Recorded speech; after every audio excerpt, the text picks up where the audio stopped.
Assalamualaikum warahmatullahi wabarakatuh. Selamat pagi, salam sejahtera kepada para peserta Resident Scientific Meeting KONA 19 PRAHTIKAL 2022.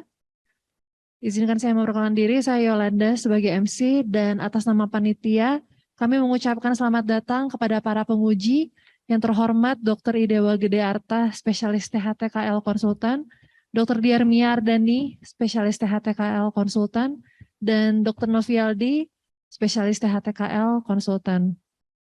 Untuk memandu sesi ini, kami undang moderator Dr. Novialdi, spesialis THT Konsultan, untuk memandu acara. Kepada Dr. Novialdi, kami persilahkan. Terima kasih dari MC. Assalamualaikum warahmatullahi wabarakatuh. Pada hari ini kita akan masuk mengenai kategori penelitian, ya. Dimulai dari urutannya udah ada belum? Urutannya saya ngatur atau?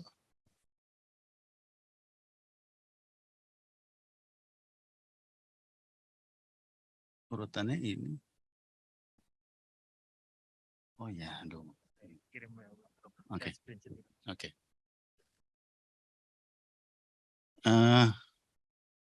Yang ada lima peserta.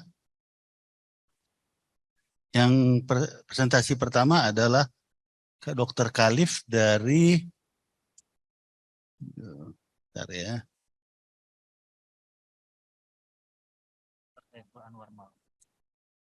Mana?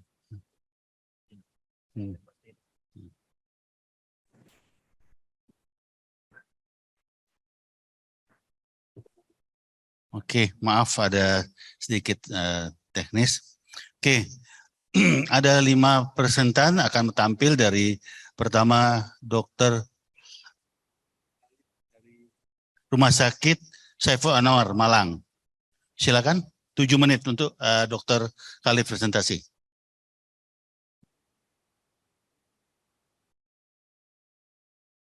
Saya Dr. Khalif dari Resident THT-KL Konsultan akan mempresentasikan satu penelitian saya dengan judul gambaran tracheotomi di Rumah Sakit Umum Dr. Saiful Anwar Malang periode 1 Januari 2019 sampai 30 Desember 2021 dengan pembimbing Dr. Haji Muhammad Murdio SPTHT BKL Konsultan Subspesialis Kardiopari dan Dr. Hendra Sujotomo SPTHT BKL Konsultan Subspesialis Jaringan Berlambang Esophagus.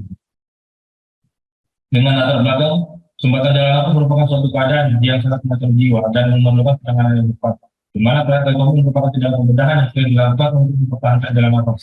Tracheotomi merupakan tindakan yang sering digunakan oleh seorang dokter spesialis THT dalam mempertahankan jalan nafas pada pasien dengan sumbatan jalan nafas. Untuk pendahuluan, tracheotomi adalah tindakan membuat lubang pada dinding radial trachea atau sumbatan jalan nafas yang dilakukan pada pasien dengan keadaan kritis yang membutuhkan ventilasi mekanis yang lama untuk gagal nafas akut dan masalah jalan nafas. Tindakan tracheotomi harus segera diambil bila terjadi penyakit obstruksi atau saat ini belum obstruksi, tapi dalam berjalannya penyakit kelak akan ada obstruksi, maka dipertimbangkan untuk melakukan tindakan tracheotomi. Komplikasi yang timbul sebagai akibat tindakan tracheotomi terjadi dari 2 bagian, yaitu komplikasi segera terjadi dalam 24 jam pertama setelah tracheotomi dan komplikasi lanjut terjadi setelah 24 jam setelah tracheotomi. Untuk metode penelitian ini adalah penelitian secara deskriptif untuk melihat gambaran tracheotomi pada pasien dengan obstruksi jalan nafas atau OJNA dan non-OJNA di RSUD Dr. Saiful Anwar Malang periode 1 Januari 2019 sampai 31 Desember 2021 dengan melihat rekam medik pasien. Semua data yang terkumpul diolah secara deskriptif dan disajikan dalam bentuk graf.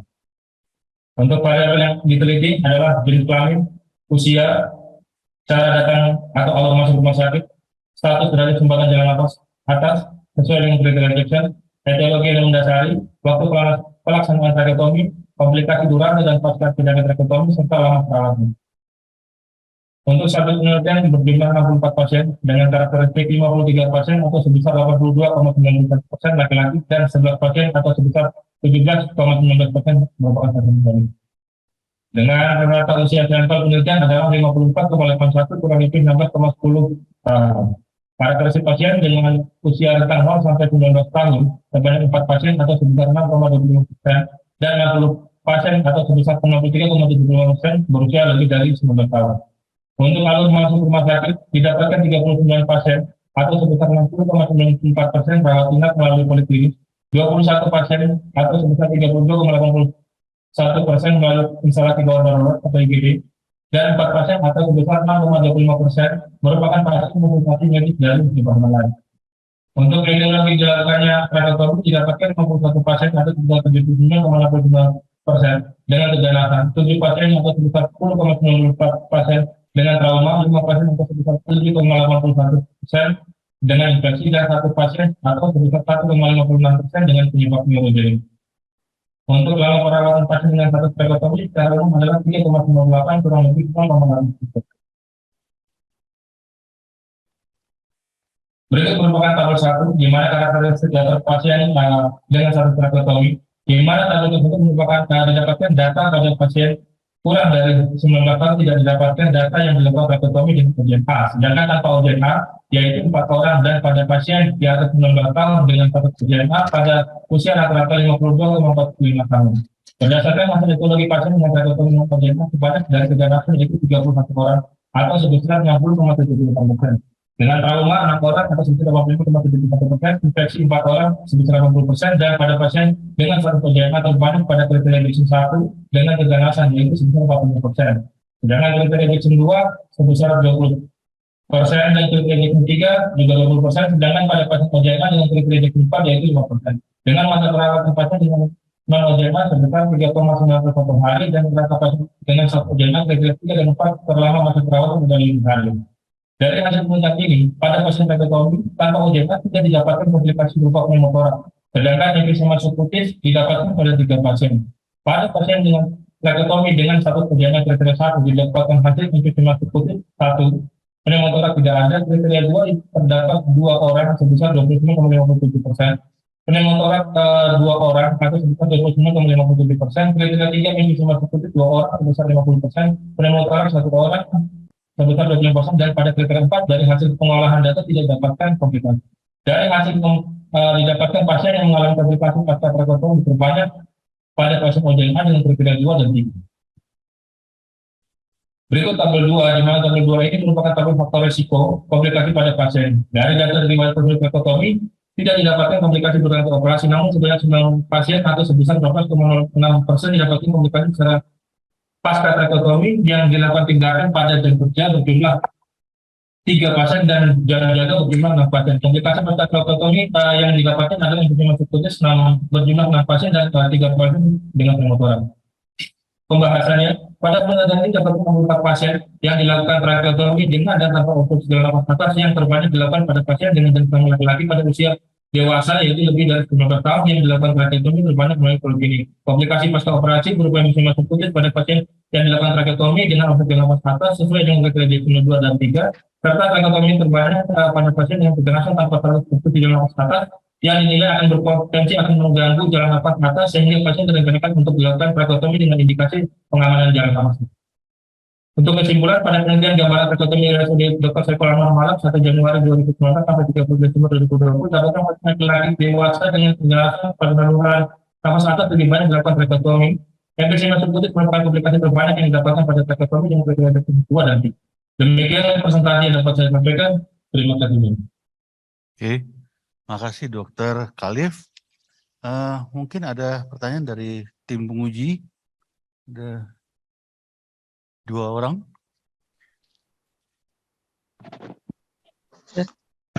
Terima kasih, Dr. Berdi. Ya. Ini pasien dari penelitian ini terlihat bahwa kasus emfisema subkutis sangat tinggi, termasuk tertinggi ya. Kira-kira apa penyebab terjadinya komplikasi ini? Terima kasih, Dr. Nabiati. Ya, makasih. Silakan Dr. Khalif. Selamat siang, Dokter. Assalamualaikum warahmatullahi wabarakatuh. Izin dokter, izin menjawab atas pertanyaan yang disampaikan oleh dokter. Untuk emfisema subkutis memang pada penelitian ini kami dapatkan merupakan suatu komplikasi yang terbanyak terjadi dikarenakan pada saat dilakukannya trakeotomi. Kondisi pasien saat dilakukan trakeotomi mungkin pasien bergerak sehingga terjadi komplikasi. Secara umum mungkin secara kekooperatifan pasien pada saat tindakan trakeotomi dilakukan, karena tindakan trakeotomi ini dilakukan dengan tindakan secara LA, dokter. Gimana Dokter Gede? Ya, cukup Dokter Tabiadi. Terima kasih. Oke. Dokter Halif. Silakan.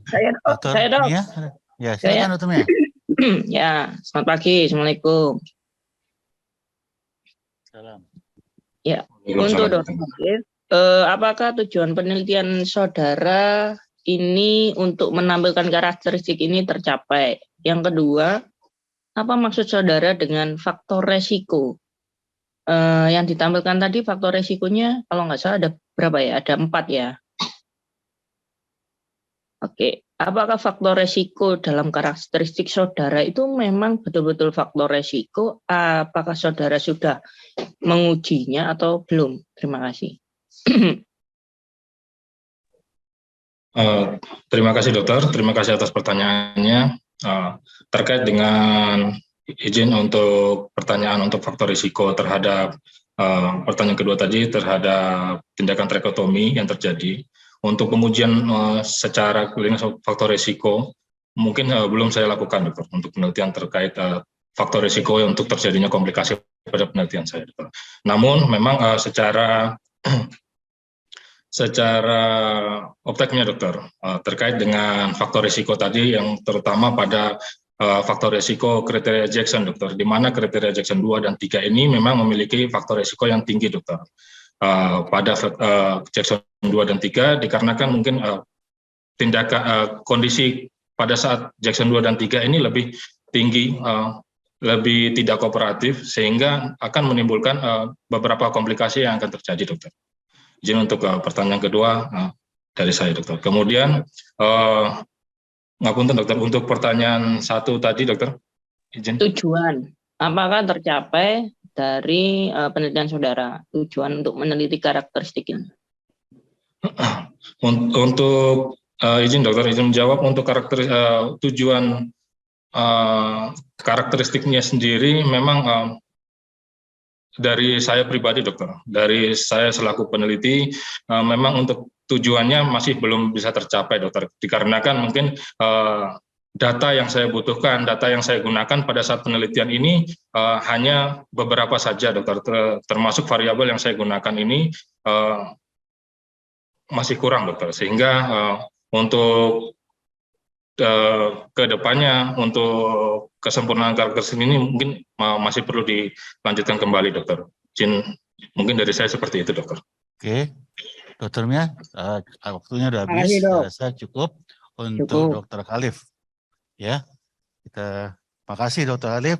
Kita aplaus dulu untuk Dokter Khalif yang udah. Terima kasih banyak dokter. Bisa presentasi pada kasus. Selanjutnya yang presentan kedua dari yang kedua Dr. Trifahru Rozi dari Muardi, Rumah Sakit Muardi. Silakan. Ya, Assalamualaikum warahmatullahi wabarakatuh. Saya Dr. Iqbal Trifahru Rozi dari THTKL FKUNS. Saya akan mencoba mempresentasikan penelitian saya yang berjudul Perbandingan Ekspresi TNF-alpha pada pasien dengan hipertrofi tonsil dan tonsilitis recurrent di Rumah Sakit Dr. Muardi.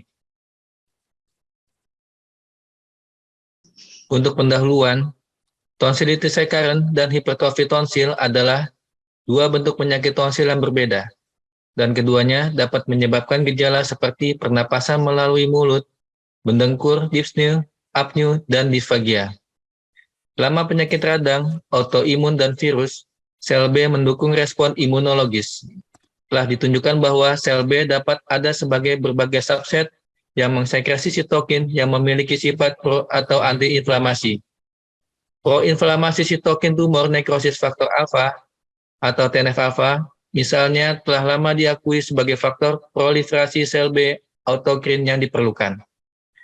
Tingkat TNF-alpha dalam kultur ex vivo sebagian besar didorong oleh limfosit B ketika keadaan stimulasi tertentu hadir.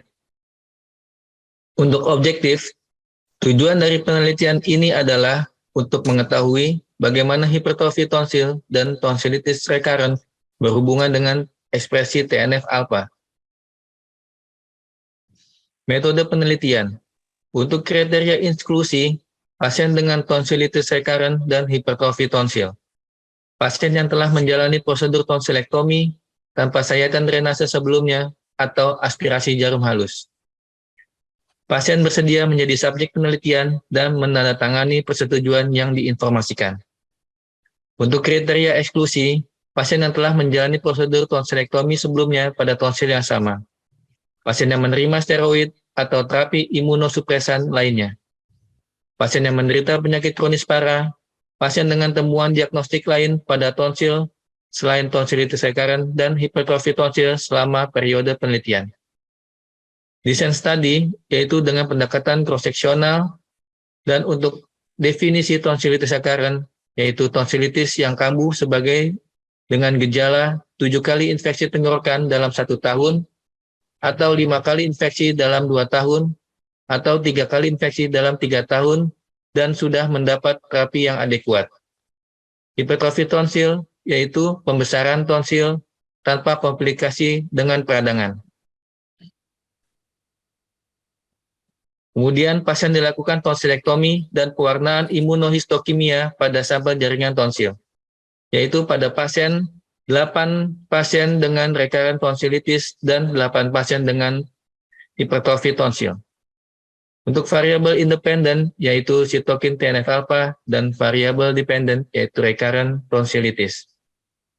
Untuk hasil dari tabel dapat kita lihat, usia rata-rata pada pasien dengan tonsilitis recurrent adalah 13,7 sampai 5,5 tahun, dan pada tonsilitis hipertrofi yaitu 8,2 sampai 6,4 tahun, dengan jumlah pasien 4 pasien laki-laki dan 4 pasien perempuan pada kelompok tonsilitis recurrent, dan 5 pasien pria dan 3 pasien wanita dalam kelompok hipertrofi tonsil. Tingkat rata-rata TNF-alpha pada kelompok hipertrofi tonsil yaitu 51,53 sampai 14,84 dan 62,87 sampai 12,54 pada kelompok tonsilitis recurrent.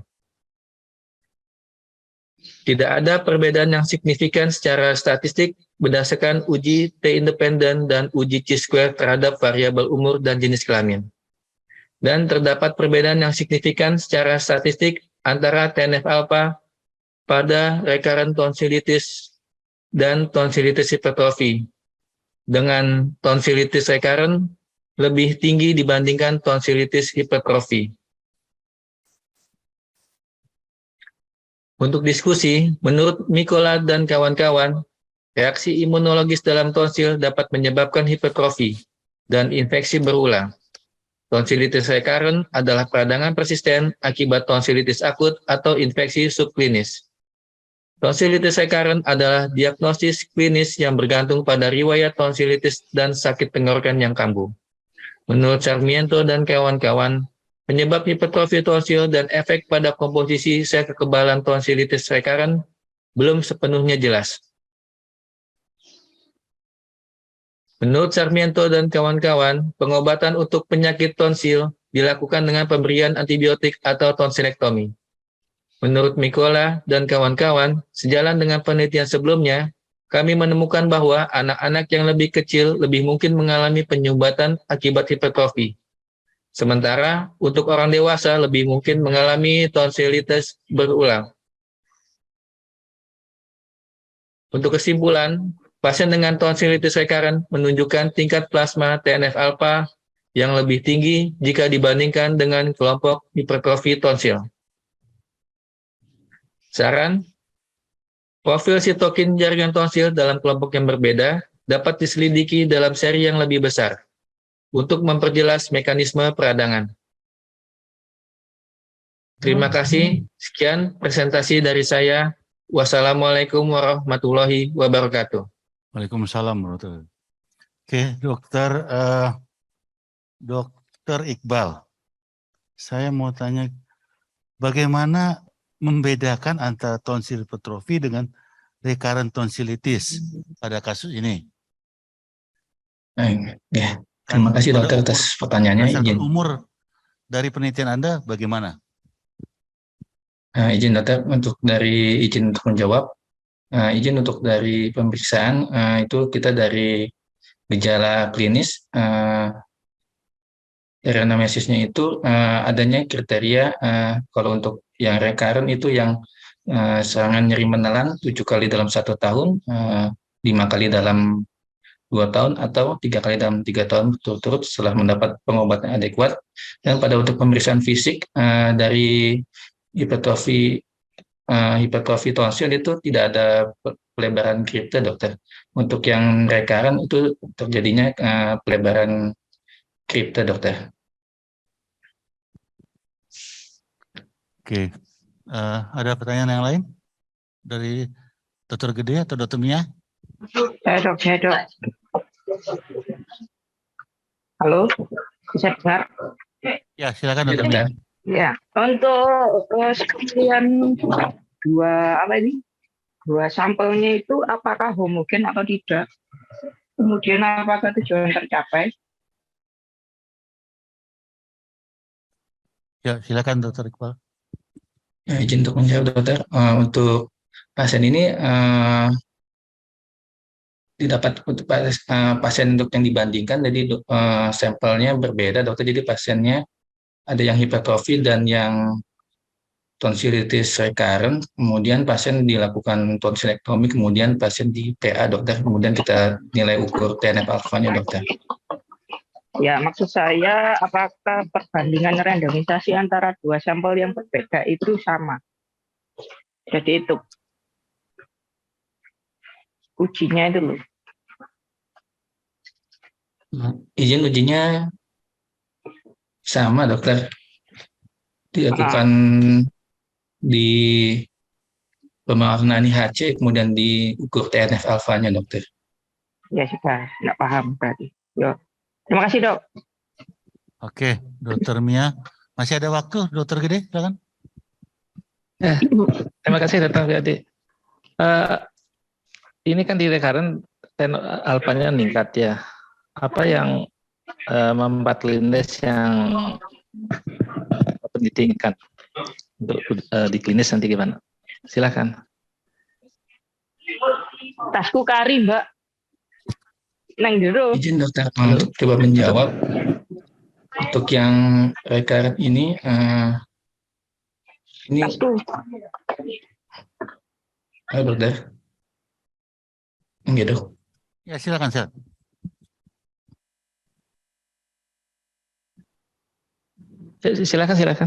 Silakan Dokter Iqbal. Oh enggak dok.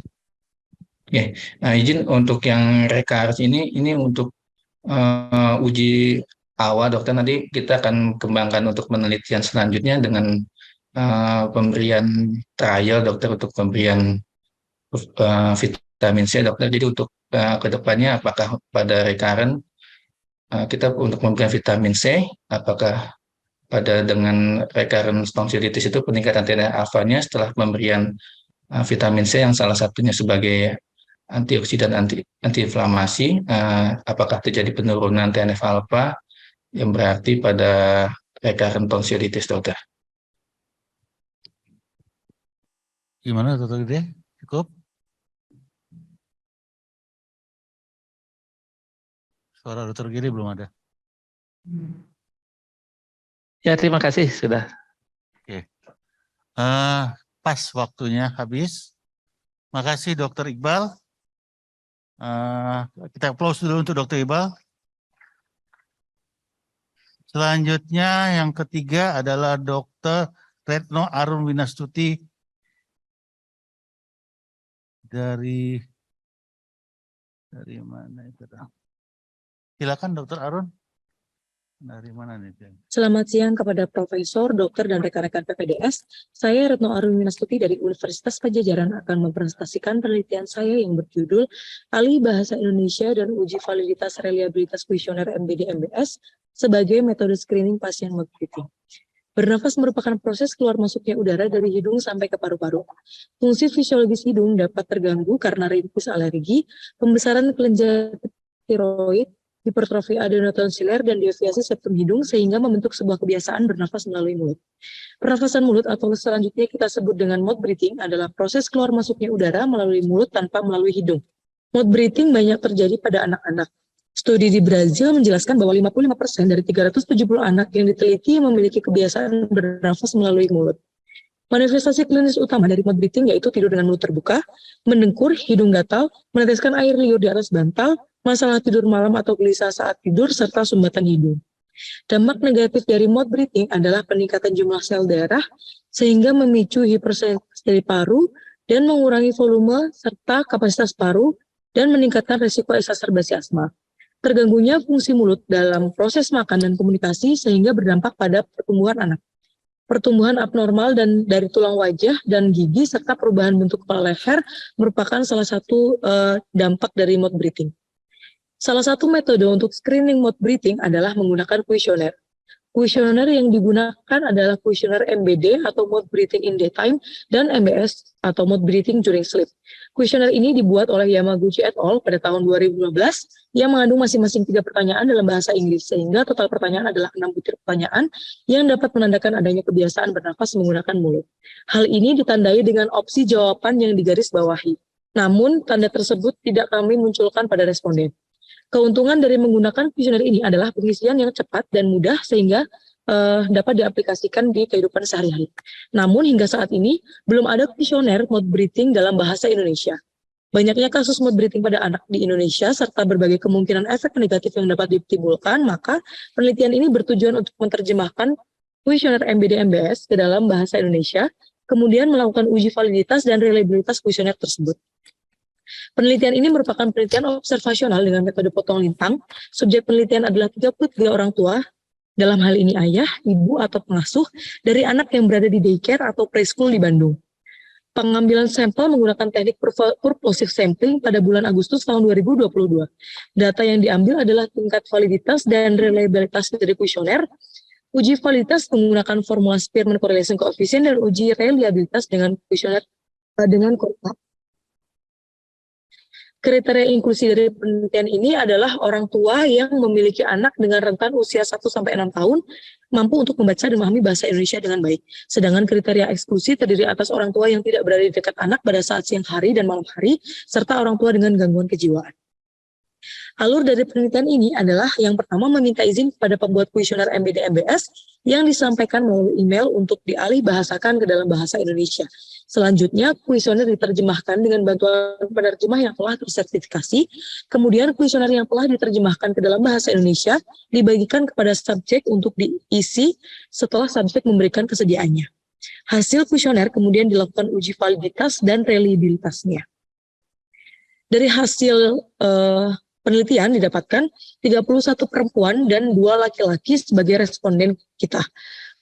Kemudian mayoritas subjek berada pada rentan usia 20-39 tahun. Tingkat pendidikan subjek terbanyak adalah pendidikan setara S1 sebanyak 25 orang. Pekerjaan subjek terbesar adalah pegawai swasta. Pada tabel 1 didapatkan bahwa jumlah subjek wanita jauh lebih banyak dibandingkan pria. Hal ini segambar dengan studi oleh Skopes Sulfian SC pada tahun 2013 yang mengemukakan bahwa ibu lebih memiliki peran dalam kehidupan anaknya dibandingkan dengan keluarga yang lain. Oleh karena itu, keterlibatan ibu yang besar membantu keakuratan pengisian kuesioner, karena ibu lebih mengenal anaknya dibandingkan keluarga yang lain dalam kesehariannya. Variabel tingkat pendidikan terbanyak setara S1, di mana semakin tinggi pendidikan subjek meningkatkan pemahamannya terhadap pertanyaan yang kami berikan, sehingga akan membantu keakuratan jawaban. Tabel 2 adalah hasil terjemahan kuesioner. Pilihan jawaban yang digarisbawahi menunjukkan hasil positif terhadap kebiasaan pernafasan mulut. Kuesioner MBD-MBS memiliki masing-masing 3 pertanyaan untuk identifikasi pernafasan mulut pada siang hari dan saat tidur. Seorang anak tersebut memiliki kebiasaan mouth breathing apabila memenuhi 2-3 pertanyaan bagian MBD ataupun MBS. Kuesioner MBD-MBS ini juga telah digunakan oleh beberapa studi sebelumnya, yaitu Lee pada tahun 2020 terhadap 1.831 anak yang diteliti berupa pengaruh pernafasan mulut terhadap dermatitis atopik. Dan KAUR pada tahun 2019 terhadap 42 anak untuk menilai prevalensi pernafasan mulut dan efeknya terhadap postur kepala leher. Tabel 3 menunjukkan bahwa ke-6 pertanyaan dari kuesioner terjemahan memiliki status valid yang signifikan hasilnya ditandai dengan p-value lebih kecil dari 0,05. Kemudian menurut studi oleh Urasi tahun 2015, sebuah kuesioner dapat dikatakan reliable apabila memiliki minimum skor alfa yaitu 0,6 dan semakin tinggi skor alfa menunjukkan reliabilitas yang lebih baik. Pada penelitian ini didapatkan nilai alfa sebesar 0,643 yaitu lebih tinggi dari 0,6. Maka dari itu, kuesioner ini dapat dikatakan reliable. Berdasarkan studi sebelumnya, terdapat kuesioner pernafasan mulut lain seperti Habitual Mouth Breathing Score yang dibuat oleh Stano pada tahun 2018. Skor HMB terdiri atas 10 pertanyaan. Apabila dibandingkan dengan kuesioner MBD-MBS, kuesioner ini memiliki jumlah pertanyaan yang lebih banyak dan lebih rumit. Oleh karena itu, kuesioner MBD-MBS menjadi pilihan yang tepat karena lebih sederhana dan lebih cocok untuk screening pernafasan mulut yang cepat dan mudah bagi anak. Penelitian ini merupakan penelitian pertama alih bahasa Indonesia MBD-MBS ke dalam bahasa Indonesia dan dilakukan uji validitas dan reliabilitasnya. Beberapa studi sebelumnya telah menggunakan kuesioner MBD-MBS dalam bahasa Inggris, akan tetapi tidak terdapat studi yang mengalih bahasakan ke dalam bahasa lain. Studi ini merupakan studi pendahuluan sehingga diperlukan studi lanjutan dengan jumlah sampel yang lebih banyak dan dengan pemeriksaan diagnostik. Berdasarkan hasil penelitian dapat disimpulkan bahwa kuesioner MBD-MBS yang telah dialih bahasakan ke dalam bahasa Indonesia adalah valid dan reliable dalam metode screening adanya mouth breathing. Sekian presentasi dari saya. Terima kasih. Wassalamualaikum warahmatullahi wabarakatuh. Waalaikumsalam warahmatullahi wabarakatuh. Dr. Retno, ya. Apa manfaat dari penelitian ini? Baik dokter, terima kasih atas pertanyaannya. Izin menjawab. Jadi manfaat dari penelitian ini adalah kita menghasilkan suatu instrumen yang baru untuk digunakan sebagai screening mouth breathing dok, karena sampai saat ini belum ada kuesioner mouth breathing terutama khususnya bagi anak-anak di Indonesia yang memang untuk penelitian selanjutnya kuesioner ini bisa dipakai untuk dilakukan screening dokter. Problemnya di kesulitan bahasa berarti ya, atau pengertian. Bagaimana dokter? Kan ini kan udah ada bahasa Inggris. Iya dokter. Nah, kenapa harus ditranslate gitu? Iya dokter. Kalau jadi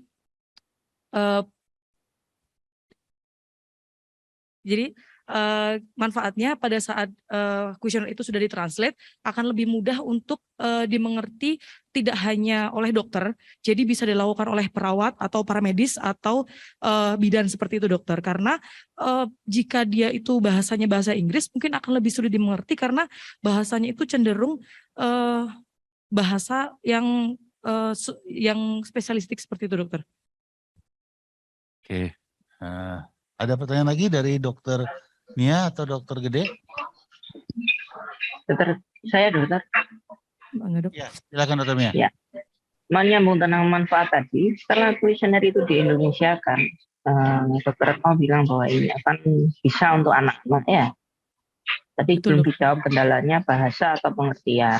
Oke, ini MBS ini untuk kalau diterapkan secara klinis untuk kasus apa saja? Tadi kalau saya lihat itu pada rinitis alergi. Terus pada anak bisa untuk kasus apa aja selain itu? Terima kasih dok. Jadi untuk kuesioner ini bisa kita terapkan untuk kasus-kasus yang memiliki gejala klinis mouth breathing dokter, seperti sumbatan hidung, rinitis alergi, kemudian septum deviasi, kemudian adanya hipertrofi adenotonsiler seperti dokter. Karena memang sebetulnya mouth breathing ini bukanlah suatu penyakit dokter, namun suatu gejala. Ini kan kuesioner loh. Betul dokter. Ya, oke. Jadi kuesioner ini bisa diterapkan pada penyakit-penyakit yang merupakan suatu etiologi dari mouth breathing itu, dokter. Bisa pada hipertrofi adenotonsiler, bisa pada rintitis alergi, septum deviasi, kemudian adanya hipertrofi adenoid seperti itu, dokter. Terus jadinya ini kalau seperti itu untuk screening atau untuk prognosis? Untuk screening, dokter. Dalam hal ini screening yang kita maksudkan, kuesioner ini bisa menjadi salah satu acuan untuk kita melakukan anamnesis juga kepada pasien yang mengalami mouth breathing pada anak-anak, dokter.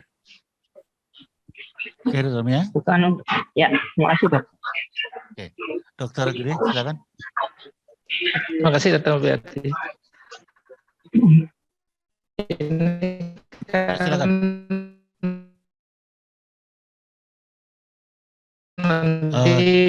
Jaringannya supaya bisa dipakai secara seluruh Indonesia. Dokter Gede, ulang lagi, jaringannya agak terganggu tadi. Ya, ini kan supaya bisa terpakai di seluruh Indonesia. Apakah penelitian ini perlu dikerjakan di beberapa center, dokter? Baik, dokter, Silakan. sesuai dengan saran, terima kasih atas pertanyaannya. Sesuai dari saran penelitian yang sudah saya lakukan, memang ini kan merupakan penelitian pendahuluan, dok. Sehingga dibutuhkan penelitian lebih lanjut yang mengkorelasikan antara kuesioner yang sudah kita buat, instrumen yang sudah kita buat ini, dicocokkan dengan hasil temuan klinis, dokter. Dan bisa diterapkan dengan harapan kita bisa terapkan untuk beberapa center melakukan penelitian ini supaya kita dapat mendiagnosis dan mengetahui juga bagaimana karakter pasien-pasien mouth breathing terutama pada anak-anak, dokter. Oke, jadi dokter jawabannya Retno, bisa, dok. Cukup ya, waktu udah habis. Oke, makasih, Terima kasih, dokter Retno. Aplaus untuk dokter Retno. Dan yang keempat, Dokter Safarianti dari mana nih? Ya, silakan Dokter Safarianti. Assalamualaikum warahmatullahi wabarakatuh. Perkenalkan saya Safarianti dari Universitas Syekh Kuala akan mempresentasikan sebuah penelitian tentang kesesuaian kriteria sensor modifikasi MEP-ISAK dengan gambaran mikroorganisme jaringan inti tonsil pada penderita tonsilitis kronis. Sebagai introduksi, berdasarkan data pusat statistik menyebutkan bahwa lebih dari 11 juta pasien menjalani pengobatan karena tonsilofaringitis, di mana 47-73% mendapat terapi antibiotik. Di Indonesia sendiri, menurut Indarti, prevalensi tonsilitis mencapai 30 kasus per 1.000 anak. Dengan level insiden pada tahun 2019 dilaporkan terdapat sekitar 156 kasus dan 114 diantaranya menjalani tonsilektomi. Tonsilitis kronis ini terjadi karena infeksi berulang akibat tidak adekuat penetrasi antibiotik ke inti tonsil. Etiologi umumnya adalah bakteri Streptococcus beta hemolyticus grup A atau GABHS, di mana bakteri ini dapat menimbulkan komplikasi berat seperti demam rematik. Penelitian menyebutkan bahwa bakteri patogen penyebab tonsilitis juga terdapat pada inti tonsil dan berbeda jenisnya dengan patogen pada permukaan tonsil. Oleh karena itu, penelitian ini mengukur skor MEP-ISAK untuk mengestimasi penyebab infeksi tonsil tersebut. MEP-ISAK ini adalah parameter baru untuk estimasi probabilitas infeksi tonsil karena GABHS dan membantu pemilihan terapi antibiotik empiris. Nilai pada kriteria ini adalah riwayat demam, eksudat pada tonsil atau pembesaran tonsil, pembesaran KGB servikal anterior, tidak ada batuk, dan usia. Bila skor lebih dari 3, kemungkinan besar infeksinya karena GABHS. Tapi kalau 2-3, perlu pemeriksaan lanjutan. Kurang dari 2, kemungkinan infeksinya oleh virus. Tujuan penelitian ini adalah mendeskripsikan mikroorganisme jaringan inti tonsil berdasarkan hasil kultur dan menganalisis kesesuaiannya dengan kriteria MEP-ISAK. Diharapkan nantinya dapat menjadi pedoman dalam memprediksi penyebab tonsilitis dan membantu klinisi dalam pemilihan antibiotik. Penelitian ini adalah penelitian cross-seksional yang dilakukan di Poliklinik THTKL dan juga Laboratorium Mikrobiologi pada bulan Juli 2020 sampai dengan Juni 2021. Teknik samplingnya adalah total sampling dengan mengikut sertakan semua pasien tonsilitis kronis yang berobat yang memenuhi kriteria inklusi. Kriteria inklusinya adalah semua pasien usia lebih dari 3 tahun yang menjalani tonsilektomi dan tidak mendapat antibiotik paling tidak 48 jam sebelum operasi dan bersedia ikut serta. Sampel dieksklusikan bila mempunyai kontraindikasi dan imunokompromis. Untuk analisis data menggunakan analisis univariat dan bivariat chi-square dan uji kappa. Hasil penelitian didapatkan 35 responden yang ikut serta, di mana rata-rata responden berusia 15 sampai 44 tahun atau sekitar 74%, di mana 24 responden dengan hasil kultur positif dan 2 kultur negatif. Orlowski juga menyatakan hal yang serupa, bahwa tonsilitis rata-rata terjadi pada usia 18 sampai dengan 60 tahun. Pada dasarnya, tonsilitis ini bisa menyerang siapa saja, namun prevalensi terbanyak menurut literatur adalah pada anak-anak dan remaja usia sekolah dan jarang pada usia 45 atau lebih. Penyebabnya adalah karena anak lebih berisiko terhadap ISPA dan sering beraktivitas di luar. Berdasarkan jenis kelamin, didapatkan perempuan lebih banyak, dan analisis statistik chi-square didapatkan p-value-nya 0,658 dengan alfa lebih daripada 0,05, yang berarti tidak ada hubungan yang signifikan. Kakested dan kawan-kawan juga menyatakan bahwa tidak ada bukti keterlibatan jenis kelamin pada infeksi tonsilitis kronis ini. Kemudian, berdasarkan ukuran tonsilnya, pada penelitian ini didapatkan bahwa ukuran pembesaran tonsil terbanyak adalah T3, yaitu 24 responden. Panga dan kawan-kawan juga mendapatkan pembesaran tonsil T3 lebih umum dibandingkan dengan ukuran yang lainnya. Konsentrasi bakteri pada jaringan inti tonsil menentukan ukuran pembesaran tonsil dan gejala klinis pada penderita tonsilitis.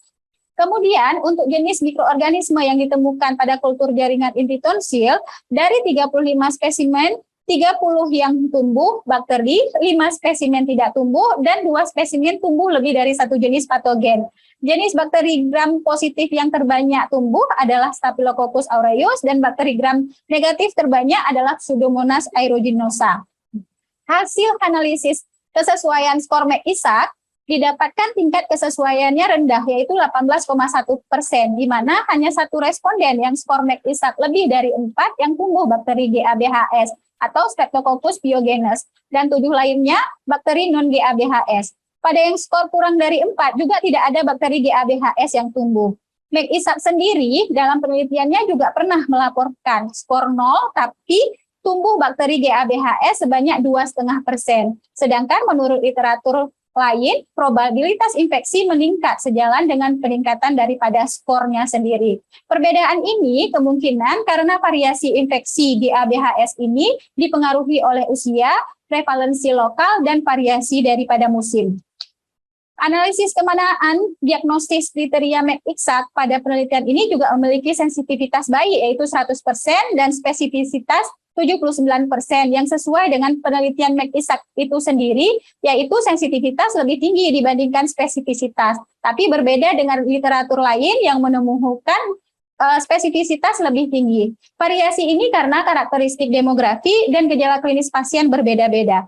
Dengan kesimpulan dalam penelitian ini didapatkan bahwa tingkat kesesuaian skor McIsaac ini rendah, yaitu hanya 18,1%, dan skor McIsaac lebih dari 4 tidak selalu penyebab infeksinya adalah Streptococcus grup A beta hemolyticus, tapi bisa juga mikroorganisme yang lain. Terima kasih.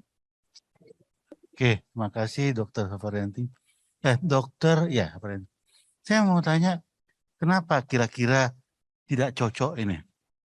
Ya, kita sesuaikan. Apakah karena sampelnya ini tonsilitis kronis atau gimana? Karena sentor ini untuk menilai akut atau gimana? Baik dok, izin menjawab dokter. Kriteria sentor ini biasanya digunakan untuk mengestimasi kemungkinan infeksinya ini disebabkan oleh bakteri grup A beta hemolyticus atau bukan dokter. Nah, bila memang dia skornya lebih dari cenderung di akut atau di kronis kita bisa dapat ketemu itu? Pada minggu ketiga dan 2 dan 3 infeksi dokter, mungkin lebih pada tonsilitis kronis dokter. Oke, Dokter Gede ada pertanyaan? Terima kasih, dokter. Ini dipilih mikroorganisme di inti tonsil. Kenapa tidak memilih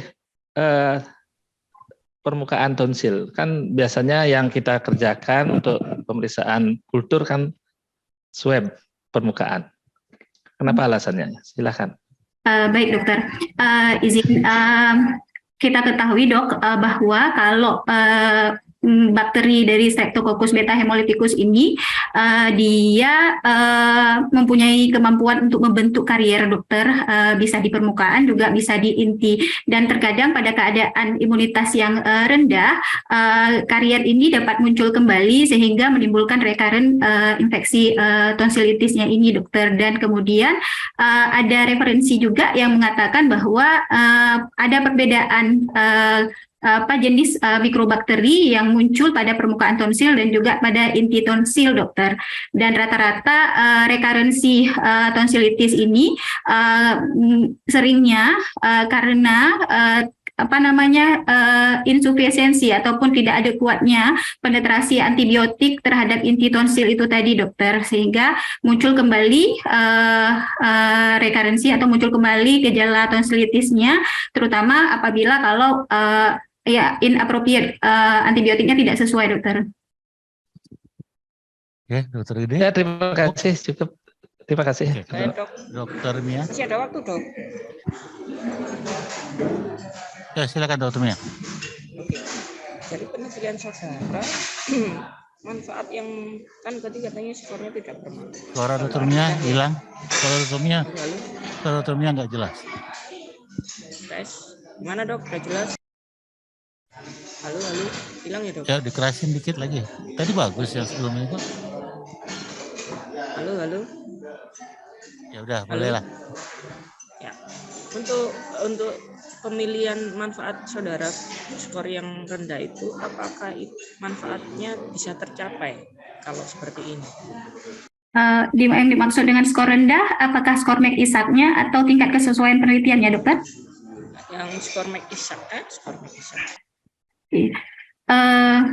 Skor McISAC kalau dia di rendah dokter, di bawah 2 berdasarkan parameter itu berarti kan kita bisa estimasi bahwa penyebabnya adalah virus dokter, dengan resiko infeksi GABHS-nya itu rendah dokter. Nah, kalau kita kaitkan dengan hasil dari penelitian kami ini dokter, memang tingkat kesesuaiannya antara skor McISAC dengan gambaran mikroorganisme inti tonsil ini memang sangat rendah tingkat kesesuaiannya dok.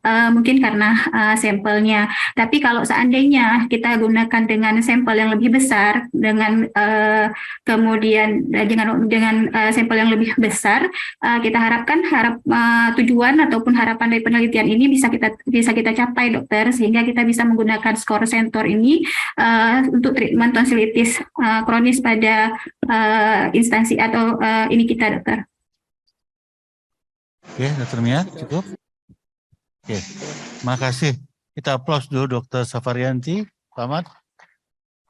Oke, selanjutnya yang terakhir, yang kelima, Dr. Vita Kusuma Wijaya dari Palembang. Silakan. Selamat siang dokter. Sebelumnya saya ingin mengucapkan terima kasih untuk moderator dan dokter yang telah hadir pada presentasi saya. Hari ini saya ingin presentasikan hasil penelitian dengan judul perbandingan antara pola kuman trakea dan stoma dengan angka kejadian infeksi stoma trakea di RSMH Palembang. Trakea normal terlindung dari kolonisasi bakteri, sehingga trakea individu sehat tidak mengandung atau jumlah yang sedikit dari bakteri atau flora mulut. Pemakaian kanul trakea menciptakan jalan masuk langsung bagi virus dan bakteri ke saluran pernafasan, dan dengan adanya kanul trakea juga menyebabkan reaksi inflamasi lokal yang meningkatkan resiko infeksi. Insiden infeksi pada stoma trakea sendiri bervariasi dari 4% hingga 63% setelah prosedur trakeostomi. Infeksi pada stoma trakea bisa lokal dan ringan atau jauh lebih luas hingga mengancam jiwa. Untuk itu, pengetahuan dan kompetensi dalam perawatan kanul trakea sehari-hari dibutuhkan untuk mencegah infeksi yang lebih lanjut. Tujuan penelitian ini adalah untuk membandingkan antara kuman trakea dan stoma pada pasien dengan infeksi stoma trakea. Penelitian ini merupakan penelitian observasional yang menggunakan rangsangan cross-seksional. Subjek penelitian adalah semua pasien yang memakai kanul trakea yang dilakukan pergantian kanul yang telah dilakukan swab pada trakea dan stoma trakea di divisi laring-faring THTKL dan kultur di instalasi laboratorium RSMH selama kurun waktu November 2020 hingga Oktober 2021. Untuk kriteria inklusi, yaitu adalah semua pasien yang memakai kanul trakea, telah dilakukan pergantian kanul dan swab pada trakea dan stoma trakea di divisi laringfaring THTKL dan dilakukan kultur di laboratorium RSMH, dan hasil kultur swab pada trakea dan stoma trakea menunjukkan kuman yang tumbuh dan data rekam medis yang lengkap. Untuk kriteria eksklusi, yaitu data rekam medis pasien yang trakeostomi sebelumnya dilakukan di luar RSMH dan data rekam medis pasien yang trakeostomi sebelumnya dilakukan oleh dokter selain dokter spesialis THTKL. Data dikumpulkan dan dipilah untuk mendatangkan sampel penelitian yang memenuhi kriteria inklusi dan eksklusi, kemudian dilakukan analisa univariat, bivariat, dan multivariat. Dari hasil penelitian didapatkan data subjek pada penelitian ini sebanyak 60 subjek, di mana 32 subjek mengalami infeksi stoma trakea dan 28 subjek yang tidak mengalami infeksi stoma trakea. Pada pemeriksaan swab stoma trakea dan trakea didapatkan 100% merupakan bakteri gram negatif yang terdiri dari 13 spesies bakteri. Pada karakteristik penelitian didapatkan yang terbanyak mengalami infeksi stoma trakea yaitu usia 46-65 tahun yaitu 30%, pada pasien dengan status gizi normal, dan 41,7% punya komorbid. Infeksi stoma terjadi pada pasien yang memakai kasa steril dan menggunakan pergantian kanul lebih dari 30 hari. Pada penelitian ini terdapat 13 jenis bakteri yang diidentifikasi dan seluruhnya merupakan bakteri gram negatif. Pseudomonas aeruginosa ditemukan terbanyak diikuti oleh Klebsiella pneumoniae, Escherichia coli, dan Serratia marcescens. Pada analisa bivariat tidak didapatkan perbedaan signifikan antara keempat kuman, di mana didapatkan nilai P lebih dari 0,05. Lalu pada analisa multivariat akan dilakukan secara terpisah antara pola kuman trakea dan stoma trakea, sehingga akan didapatkan perbandingan variabel pola kuman yang berpengaruh secara signifikan terhadap adanya infeksi stoma trakea. E. coli di trakea berpengaruh secara signifikan untuk mengalami infeksi stoma trakea dengan nilai P 0,031 dengan risiko 11,057, sehingga probabilitas seseorang menderita infeksi stoma trakea juga memiliki pola kuman E. coli trakea adalah 41%, sedangkan pola kuman Serratia marcescens di stoma trakea berpengaruh secara signifikan untuk mengalami infeksi stoma trakea dengan nilai P 0,072 dengan risiko sebesar 5,823, sehingga didapatkan probabilitas seorang menderita infeksi stoma trakea jika memiliki pola kuman Serratia marcescens di stoma trakea adalah 33%. Pada penelitian ini, jumlah sampel sebanyak 60 subjek dan 13 bakteri yang tumbuh. Jumlah sampel terdiri dari 32 subjek, yaitu 53,3% dengan infeksi stoma trakea dan 28 pasien, yaitu 46,7% tanpa infeksi stoma trakea. Hal ini sesuai dengan penelitian oleh Burgdagni marcescens yang dikutip oleh Arsharia dengan insiden infeksi stoma trakea sekitar 4-63%. Pada penelitian ini, keseluruhan hasil kultur pada sampel menunjukkan bakteri yang tumbuh adalah bakteri gram negatif.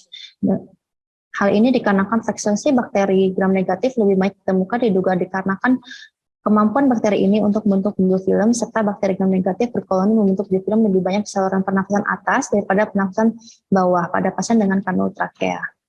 Faktor-faktor risiko seperti usia, status gizi, komorbid, jarak pergantian kanul trakea, dan penggunaan dressing yang tidak berpengaruh signifikan terjadi pada infeksi stoma trakea. Hal ini mungkin dikarenakan kurang terperinci analisa yang dilakukan terhadap faktor-faktor tersebut yang berkaitan dengan adanya perbedaan mengenai cara perawatan kanul pada masing-masing pasien.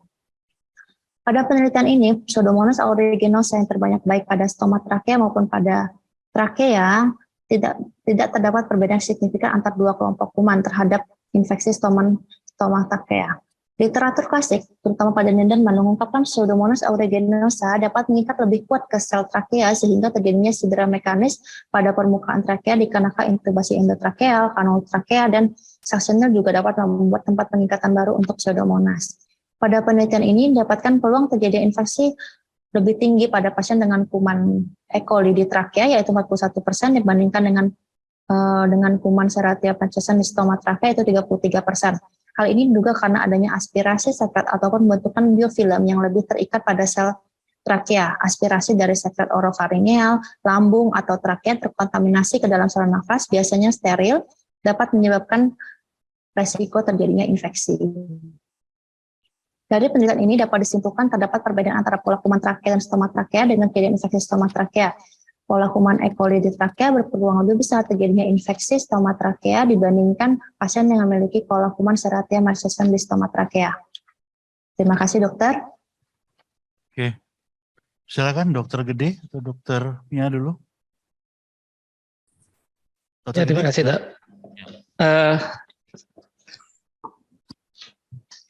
Ini kan pemeriksaan kultur ya. Jadi pada penelitian ini tidak dimunculkan sensitivitas tesnya ya. Ya, justru biasanya kan setiap ada kultur sensitivitas tesnya dimunculkan sehingga kita tahu betul nanti antibiotik apa aja yang bisa dipakai pada pasien pada penelitian ini. Mohon penjelasannya, tidak disampaikannya sensitivitas tes. Terima kasih. Kita. Izin dokter, izin mencoba menjawab dokter.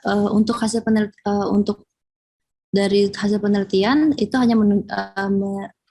hanya untuk melihat dari pola kuman apakah ada terdapat pada pola kuman dokter. Namun untuk hasil dari sensitivitas dari hasil dari penelitian tersebut itu tidak dimasukkan ke dalam analisis, namun kita masukkan ke dalam pembahasan saja dokter, di mana pada kuman E. coli itu sendiri itu didapatkan pada dari hasil penelitian ini didapatkan beberapa antibiotik seperti meropenem, erapenem, tigecycline sampai amikacin yang memiliki sensitivitas 100% dokter untuk kuman E. coli. Siap dokter. Ya, terima kasih. Terima kasih dokter. Dokter Vita. Saya dok. Dokter Mia, silakan. Ya. Untuk kriteria tracheostomi antara, coba dijelaskan. Saya itu baca judulnya nggak jelas. Tracheostomi, stoma, trachea. Mohon dijelaskan lebih jelas. Soalnya saya baca di itunya itu definisinya kurang jelas. Ya, silakan. Apa beda tracheotomi, tracheostomi, sama tracheostomi?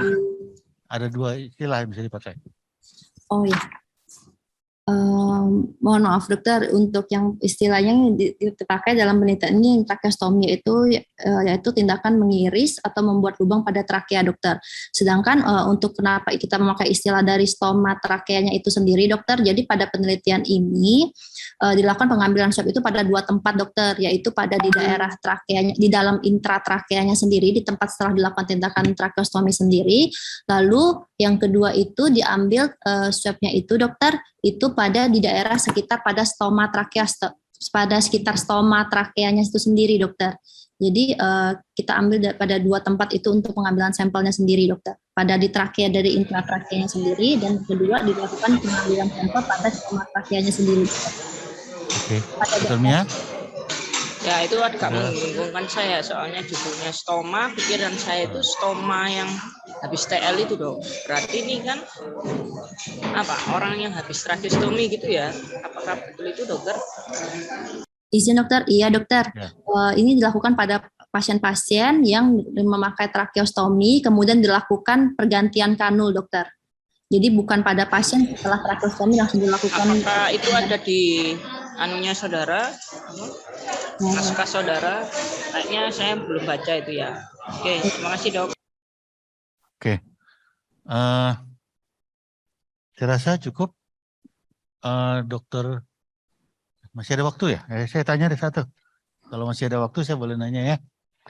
Ini pengambilan sampelnya sama nggak waktunya? Nggak jelas nih. Apakah ada yang beda waktu? Karena beda waktu juga beda kuman nanti. Ada nggak bisa diterangkan nggak kapan pengambilannya? Kapan ngambil sampelnya? Kan kita 3 bulan tuh, antara 3 bulan. Apakah saat pergantian kanul atau pada saat pertama? Kapan mengambil sampelnya? Izin dokter, dilakukan pengambilan sampelnya itu setelah dilakukan pergantian kanul yang pertama dokter. Lalu kemudian kita diterangkan di sini definisi operasionalnya sehingga kita bisa menyamakan gitu. Siap dokter. Definisi operasionalnya nggak jelas di sini ya. Siap dokter. Diperbaiki dok. Itu aja cukup. Dokter Vita, makasih. Selamat. Siap dokter, terima kasih dok. Aplaus ya. Oke, saya rasa cukup, udah 5 presentan. Selanjutnya kita serahkan kepada MC lagi. Makasih pada penguji dari Dr. Mia dan Dr. Gede. Makasih dok. Terima kasih. Selamat siang. Baik. Sekali lagi kami mengucapkan terima kasih kepada Dr. Novialdi, spesialis THTKL Konsultan selaku moderator dan selaku penguji, kepada Dr. Idewa Gedearta, spesialis THTKL Konsultan, dan Dr. Diar Miardani, spesialis THTKL Konsultan, dan kepada para peserta yang sudah presentasikan free papernya pada siang hari ini. Untuk saat ini, kegiatan free paper Scientific Meeting Residen kami tutup, dan akan diakhiri dengan sesi foto bersama. Untuk para penguji yang ada di Zoom dan para peserta yang ada di Zoom, mohon untuk tetap on cam. Kita akan lakukan sesi foto bersama.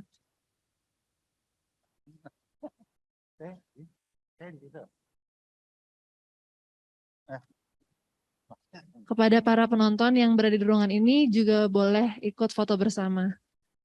Dipersilakan untuk maju ke depan.